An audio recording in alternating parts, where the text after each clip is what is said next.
नमस्ते। ट्रेडिंग से रोज 1,000 रुपए कमाने का सपना बहुत लोग देखते हैं, पर उसे पूरा कुछ ही लोग कर पाते हैं। तो आज हम कोई झूठी स्ट्रैटेजी की बात नहीं करेंगे, बल्कि एक प्रैक्टिकल, एक अनुशासित सिस्टम को समझेंगे जो खास तौर पर शुरुआती ट्रेडर्स के लिए ही बनाया गया है।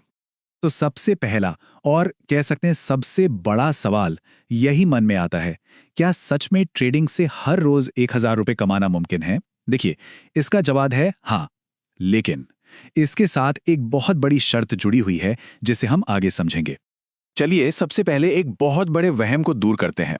अगर कोई ये सोचता है कि ट्रेडिंग बस एक गेट रिच क्विक स्कीम है, मतलब पैसा आसानी से बन जाएगा, तो वो बहुत बड़ी गलती कर रहा है। असलियत यह है कि ये एक हुनर है, एक स्किल है जिसे सीखने में धैर्य और अनुशासन दोनों लगते हैं। और ये आंकड़ा हो सकता है थोड़ा चौंकाने वाला लगे, पर यह सच है। लगभग 90% नए ट्रेडर्स अपना पैसा गंवा देते हैं। और इसकी वजह क्या है? ज्यादातर मामलों में उनके पास कोई तय सिस्टम ही नहीं होता। वो बस भावनाओं में बहकर फैसले लेते हैं। एक ऐसी गलती जो बहुत बहुत महंगी पड़ती है। ठीक है, तो चलिए अब इस सिस्टम की नींव से शुरू करते हैं।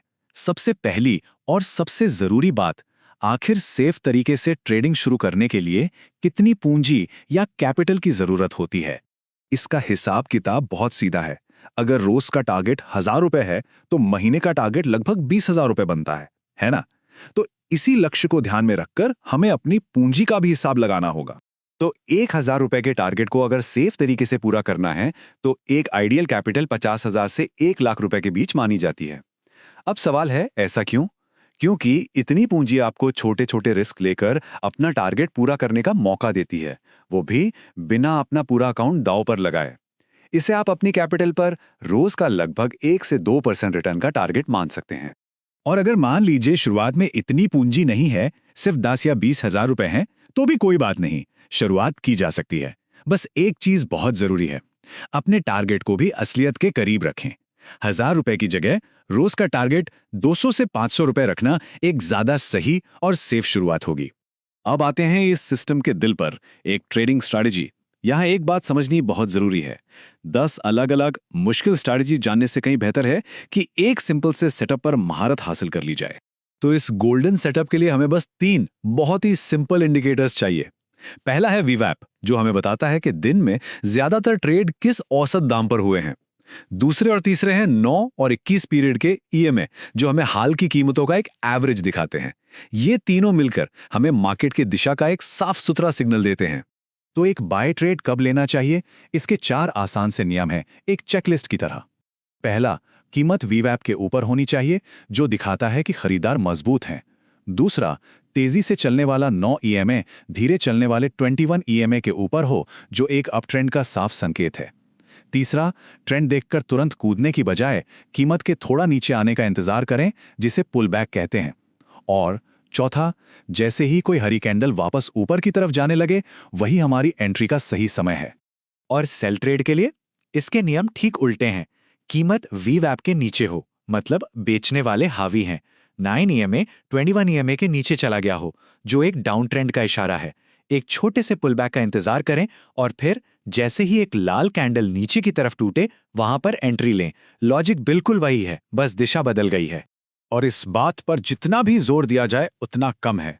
बस इसी एक सेटअप को मास्टर कर लीजिए। 10 अलग अलग स्ट्रैटेजीज के पीछे भागने से सिर्फ कंफ्यूजन और नुकसान होता है। सादगी और फोकस, यही कामयाबी की कुंजी है। अब हम इस सिस्टम के शायद सबसे जरूरी हिस्से पर आते हैं, रिस्क मैनेजमेंट।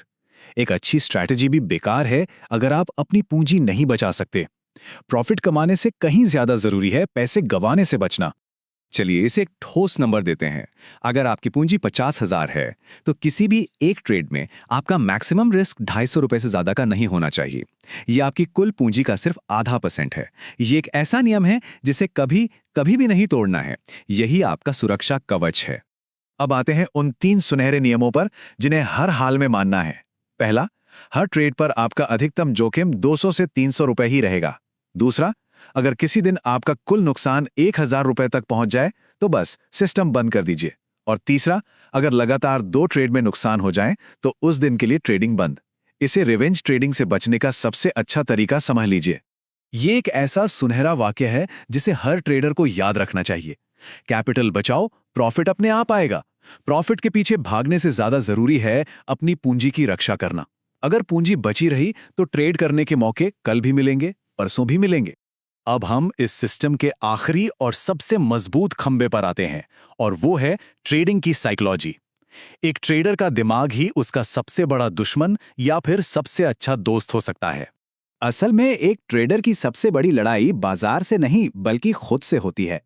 एक तरफ होते हैं ये इमोशनल जाल, जैसे नुकसान के बाद बदला लेने की कोशिश करना, कोई अच्छा मौका छूट जाने का डर जिसे फोमो कहते हैं, या फिर थोड़ा प्रॉफिट होने पर ओवर कॉन्फिडेंट हो जाना। इन सब का एक ही इलाज है, अनुशासन। बस अपनी तय योजना पर टिके रहें, एक तय समय पर ही ट्रेड करें और अपनी भावनाओं को अपने फैसलों पर हावी ना होने दें। तो इस पूरी चर्चा से 3 सबसे जरूरी बातें जो याद रखनी हैं वो हैं, सिर्फ एक स्ट्रैटेजी चुनें और उसमें महारत हासिल करें, प्रॉफिट से भी ऊपर अपने रिस्क को कंट्रोल करें और बिना किसी इमोशन के अपने बनाए हुए अनुशासन का पालन करें। और अंत में एक बहुत जरूरी बात, ये कोई जल्दी अमीर बनो वाली स्कीम नहीं है। एक कामयाब ट्रेडर बनने में वक्त लगता है। ट्रेडिंग से पैसा धीरे धीरे आता है, लेकिन जब ये अनुशासन और एक सही सिस्टम के साथ आता है तो वो बहुत सॉलिड और टिकाऊ होता है।